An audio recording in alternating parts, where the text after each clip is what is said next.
Welcome, everyone, to this deep dive into a critical discussion, Men's Mental Health Awareness Month, observed in June, where we tackle the challenges and talk openly about men's mental well-being. I'm glad we're getting into this. It's so important. So what's at the heart of this conversation? Well, the main point is highlighting the mental health struggles that many men face and the societal pressures that push them to be, overly strong and stoic. This pressure often stops them from seeking the help they need. Right? And that societal expectation can, really make it tough for them to admit vulnerability. Exactly. Statistics show that, even though men are at higher risk for issues like depression and suicide, they tend to be less willing to reach out for support. And Yep. that stigma is incredibly damaging. It's almost like society is sending mixed messages. Be strong. But strength means, not asking for help in many cases. Absolutely. And what's really interesting is that Men's Mental Health Awareness Month is dedicated to breaking down these barriers. It's about creating safe spaces where men can talk about their feelings without fear of judgment. I love that point. It's so crucial. But do you think we, as a society, are moving fast enough to change these deeply ingrained notions of masculinity? Well, that's a great question. There's progress, but it's slow. The push for more awareness is gradually reshaping these norms, encouraging men to express vulnerability as a strength, not a weakness. That reminds me of a critique I've heard.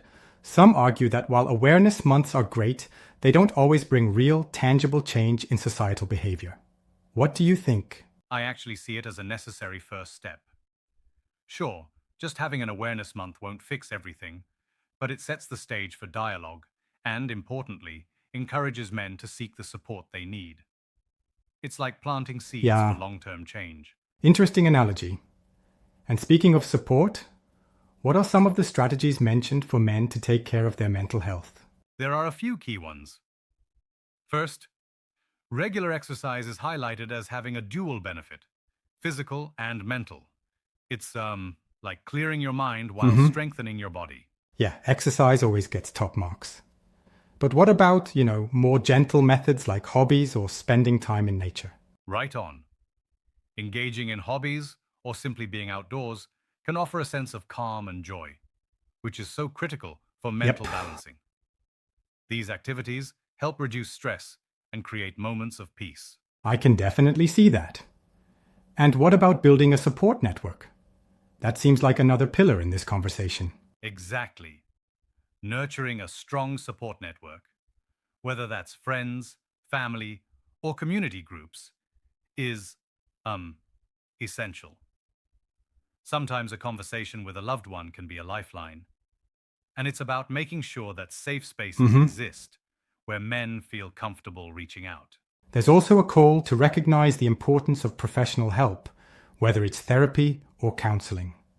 That's a crucial piece, isn't it? You bet. Professional help provides targeted, unbiased support that friends and family might not always be able to offer. It's about acknowledging that mental health is just as important as physical health. Now, there's an interesting case study mentioned about a man named John. Can you tell me more about that? Oh, sure. John, a 35-year-old who struggled with depression for years, stayed silent under the immense pressure to seem invincible. It wasn't until he hit rock bottom that he finally sought help. And with therapy and support, his life began to turn around. That story really hits home, showing that even when we're struggling the most, it's never too late to reach out and turn things around. Absolutely. John's experience serves as a powerful reminder that vulnerability is actually a form of strength. Yep. It shows the transformative power of speaking up and seeking assistance. I find that really uplifting, though. I sometimes wonder if we're putting too much on the individual when systemic change is also needed. What's your take on that? That's an excellent point. While it's important for individuals to take steps for their own mental health, the system needs to provide more accessible resources and a reduced stigma overall. Both individual action and societal change need to go hand in hand. Right. It's almost like the individual is a piece of a larger puzzle. We need to shift cultural perceptions along with personal support systems. Exactly. Emphasizing community, understanding, and professional intervention all create that broader network of support. Yeah, It's a multi-layered approach to a complex issue. and it's great that conversations like this, along with awareness campaigns, are paving the way for more people to feel comfortable seeking help. Definitely. And there's even a nod to how sponsors, like We Play Too Much RT, play a role in supporting these discussions. Their backing helps bring these important topics to a broader audience. Speaking of sponsorship, it's pretty cool when companies support social causes. It shows a commitment beyond just business, right? Absolutely. A win-win. Sponsors who invest in socially responsible initiatives help spread awareness while reinforcing that mental health is a valued topic in our community. It's about building a supportive ecosystem. Now, let's dive a bit deeper into the societal factors. The expectation for men to remain stoic, how do you think that specifically impacts their mental health? Well, that expectation creates a kind of internal pressure, like, a constant battle between what they feel and what they're expected to portray. As a result, emotions may be suppressed, leading to a buildup that can manifest in issues like depression or anxiety. And this internal conflict can lead to isolation, which only intensifies the struggle. That's a cycle that needs to be broken. Exactly.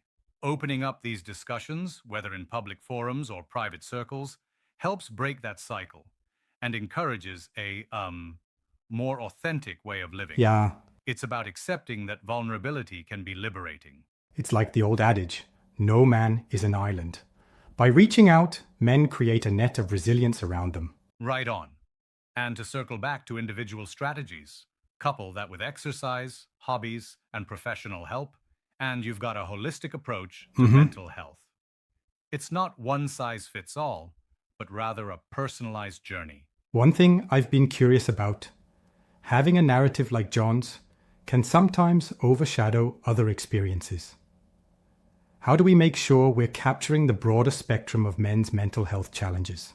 That's a solid observation. While John's story is powerful, it's only one perspective.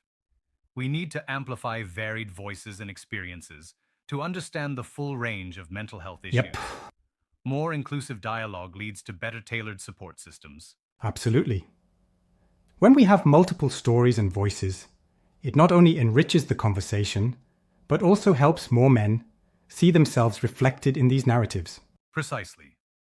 So, whether it's our exercise routines, hobbies, or talking to a friend, or even reaching out to a professional, the key message remains that it's okay to ask for help. It's about nurturing mental health just as much as physical health. Well said. That encapsulates the spirit of Men's Mental Health Awareness Month. Chaos meets conversation in the best possible, healing way. Indeed. And remember, each of us plays a part in breaking the stigma. Together, we can foster a more understanding and supportive world for men everywhere. A truly inspiring message. Thanks for this enlightening discussion. And here's to making mental well-being a priority for all. Thanks for tuning in. Let's keep the conversation going. Support yourself and those around you. Until next time, take care and stay well.